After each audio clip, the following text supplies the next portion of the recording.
Halo Ngominers, apa kabar? Kembali berjumpa di Ngomin. Ini adalah konten pertama yang non live ya. Konten pertama yang aku bikin di studioku yang baru, di rumah yang sebenarnya bukan rumah baru, sini adalah rumah masa kecilku. Sekarang udah lama melanglang buana, akhirnya aku kembali ke sini. Nah, ini sebenarnya studio belum selesai, tapi at least this corner atau pojok ini sudah bisa fully functional. Jadi ya semoga dari sekarang ini sudah bisa bikin konten secara reguler lagi seperti sebelumnya, karena drama-drama pindahan ini banyak banget menyita waktu, bahkan sampai sekarang pun ini masih banyak yang berantakan ini. Oke, tapi itulah biar nggak curcol kelamaan. Soal transfer dulu. Nah, The Zerbi ngotot banget pingin dapetin Carboni setelah sebelumnya permintaan loannya ditolak, kemudian mau dijual juga Oaktree masih agak berkeberatan. Kalau aku sih terus terang ya, dari pendapat pribadi ini lebih baik dipinjamkan saja, karena kalau dijual sayang banget, kecuali kalau Inter bisa menginsert persentase dari penjualan di masa depan atau klausul buyback. Karena umurnya baru 19 tahun loh. Sebentar lagi kemungkinan besar dia bisa dapat trofi major, yaitu trofi Copa America, walaupun dia ya cuma main sekali aja, itu pun menit 80 kayaknya ya. Ya enggak terlalu inilah, cuma jadi cameo aja. Jadi cameo itu maksudnya jadi penggembira aja. Tapi tetap saja kan, kalau dia punya gelar ini akan menjadikan nilai dia itu naik gitu sih menurutku. Tolonglah Carboni jangan dijual, ini masih bisa dicoba-coba dulu. Walaupun kayaknya memang di skema Inzaghi Carboni ini kurang masuk. Sebagai striker dia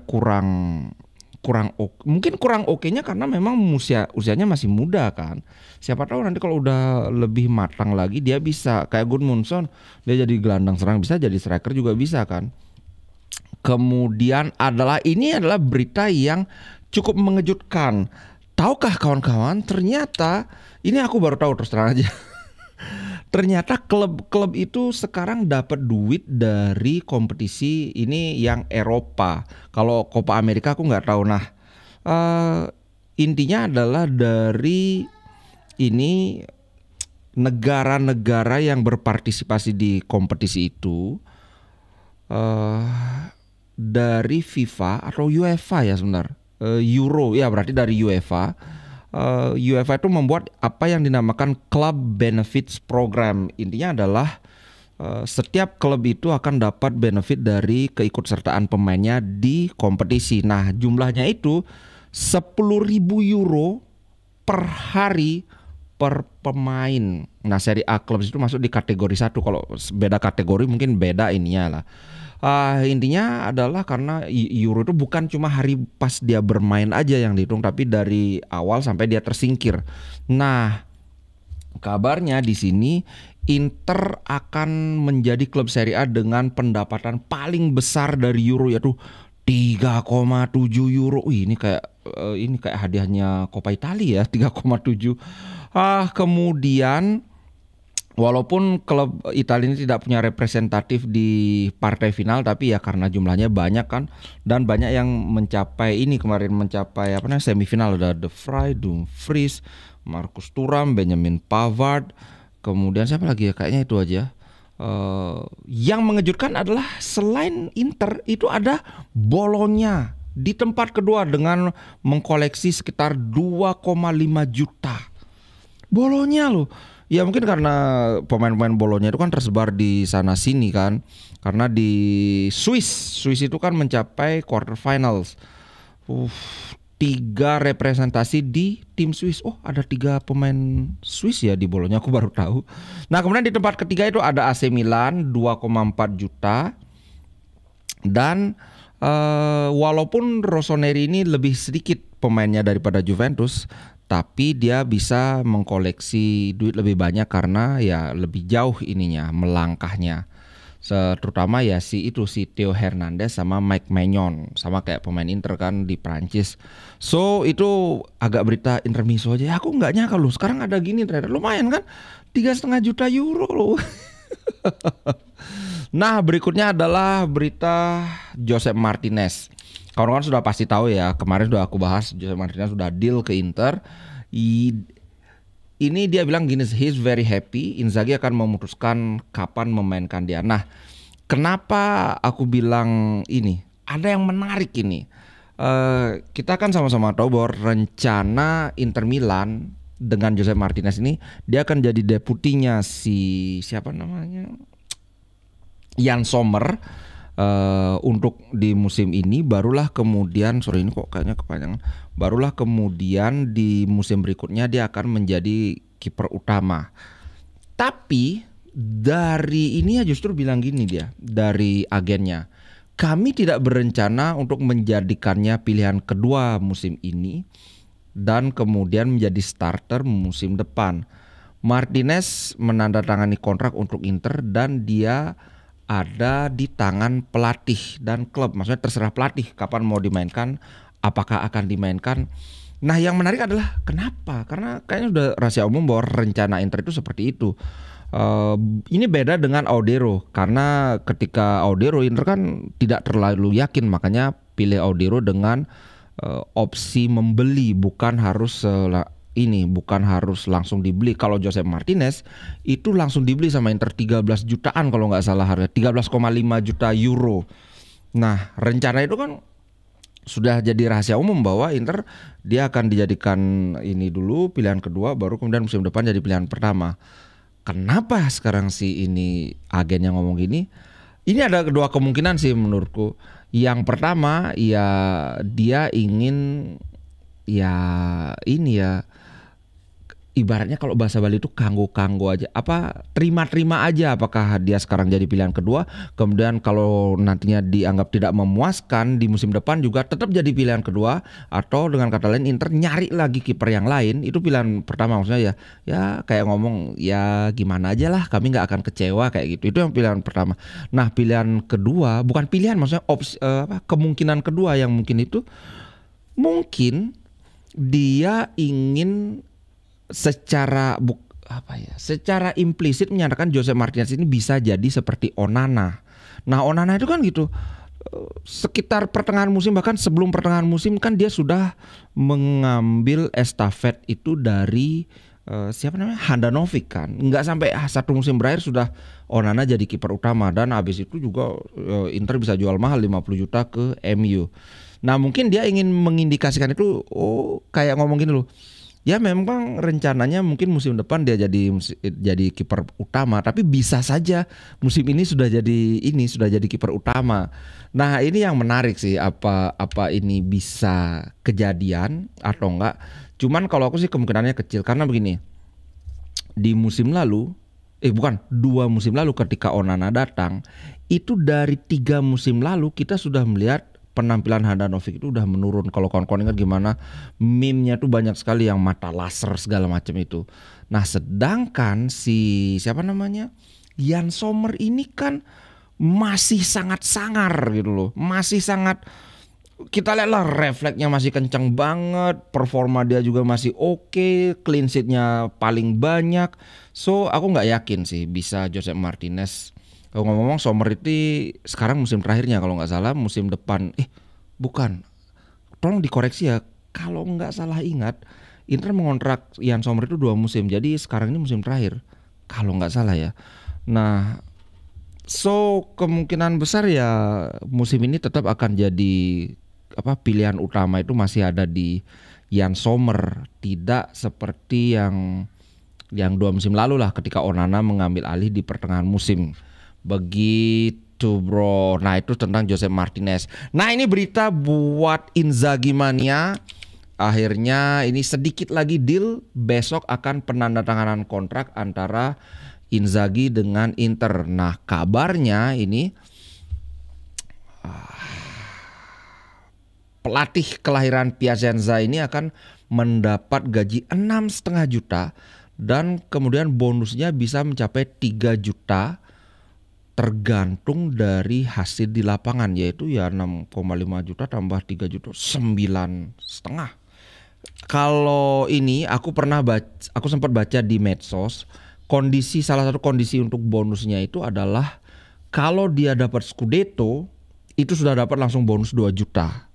Belum lagi detail yang lain yang aku nggak tahu apakah mungkin kalau bisa clean sheet atau bisa mencetak gol atau bisa dapat Super Copa atau bisa dapat Copa atau di Liga Champion bisa mencapai apa. Pokoknya yang aku sempat baca itu adalah Scudetto itu sudah langsung bonus 2 juta euro. Ih gila, mantap lah Inzaghi.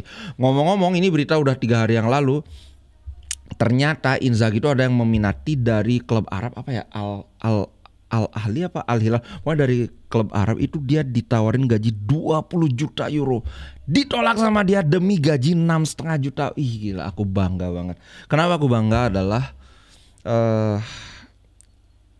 orang yang bekerja lah dan tanda kutip ya, bekerja di Inter Milan itu semua benar-benar passionnya itu lebih utama, bukan masalah duit semata. Makanya kemarin ketika si Samardzic itu kan, wah macam-macam minta duit, udah cut, nggak usah.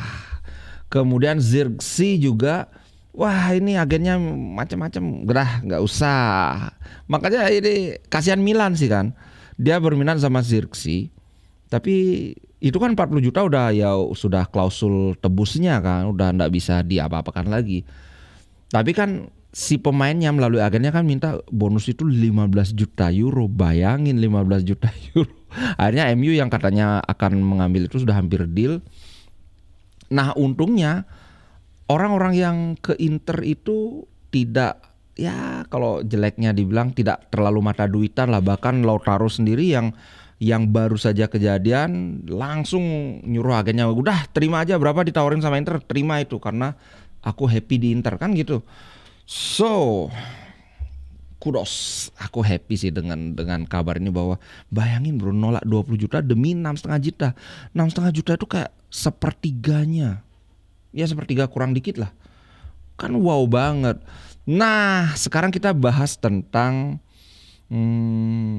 satu-satunya lini di Inter itu yang benar-benar perlu diperkuat. Kalau si lini tengah dengan masuknya Zielinski udah jelas lini tengah kita lebih kuat dibandingkan musim lalu. Kemudian yang lini depan dengan masuknya Taremi sama, aku berani bilang bahwa ini lini depan lebih kuat dibandingkan musim lalu. Apalagi Thuram ini kan musim keduanya. Musim kedua ya logikanya musim pertama yang musim adaptasi saja dia udah tampil bagus, apalagi musim kedua kan itu. Nah ya itu lini pertahanan sekarang. Karena Acerbi kemarin sampai akhirnya dipulangin dari Euro karena cedera. Kemudian De Vrij di Euro tampil sangat bagus. Tapi kabar tentang dia diminati oleh Al Ahly itu sudah kenceng banget. Menjelang berakhirnya Euro tambah kenceng. Dan Inter sepertinya sudah bersiap-siap akan melepas De Vrij. Kabarnya ini kan De Vrij itu baru awal musim lalu menandatangani kontrak baru kan. Itu kabarnya Inter mau ngejual kalau dihargai 15 juta. Sepertinya kalau aku bilang 15 juta sulit, tapi melihat penampilan dia di Euro yang kayak gitu sangat memungkinkan sih. Paling apes-apesnya ya 12 juta atau 13 juta. Sehingga ya Inter sangat memerlukan back baru. Kabar buruknya adalah ini kemarin sebenarnya beritanya cuma nggak sempat aku bahas di live, tapi kayaknya sudah aku bahas ya, bahwa Kim Min-jae Inter cuma bisa kalau pakai skema pinjam ya, karena Bayern Munchen beli Kim Min-jae itu 58 juta dari Napoli, itu baru musim lalu, adalah musim pertama Kim Min-jae. Ya logikanya ya enggak mungkin masa 58 juta dijual langsung jadi 20 gitu kan, nggak mungkin. Paling 30 aja sudah syukur kan. Dan Inter maunya minjam ditolak mentah-mentah oleh Bayern Munchen. Ya aku nggak tahu sih gimana, karena seperti yang aku bilang kemarin kan Bayern Munchen nih dia datengin back terus katanya mengincar Jonathan Tah lagi. Maunya apa sih? Mereka masih punya Matthijs de Ligt. Aku nggak ngerti, tapi udahlah lupakan Kim Min-jae. Nah, target berikutnya yang lumayan santer adalah Kabal. Kabal ini adalah left back atau full back, dia back kiri yang juga bisa main jadi center back. Kebetulan kalau satu pemain itu bisa memainkan peran lebih, ini kan keuntungan juga buat pelatih kan. Wah bisa kalau misalnya Di Marco lagi capek ya udah Kabal di kiri. Dan cuman sama Inter maunya minjem dulu, karena terus terang Inter itu lebih, seperti yang aku bilang kemarin, itu lebih nyari solusi jangka pendek. Jadi Inter maunya minjem dulu dan ini akan cuma jadi pemain cadangan aja. Tapi Hellas Verona nggak mau. Nih beritanya, Verona nggak mau meminjamkan Cabal. Kalau mau beli, di sini dia asking price-nya itu di reveal berapa kemarin itu? Nah ini dia, 10 juta euro. Sebenarnya kalau 10 juta euro ini sudah cuan banget ini Hellas Verona, karena mereka beli si Cabal ini dari Atletico Nacional cuma 800.000 2 tahun lalu.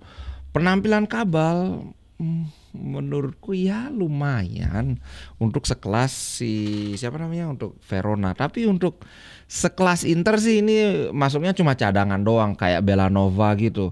Belanova kan sebelumnya di mana ya? Sekarang kan di Torino. Sebelum Torino aku lupa di mana dia Belanova. Ya dulu kan dia jadi pemain utama, tapi ketika masuk Inter untuk jadi cadangan pun susah.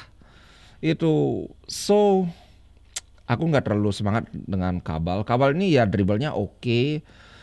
Cuman ya bukan suatu yang mengejutkan juga, dia nggak dapat nyetak gol, nggak dapat assist karena memang ya levelnya segitu doang gitu loh. Kalau 10 juta sepertinya sih masih kemahalan. Aku ngeliat daripada Cabal ya mending Bisek, bagusan Bisek.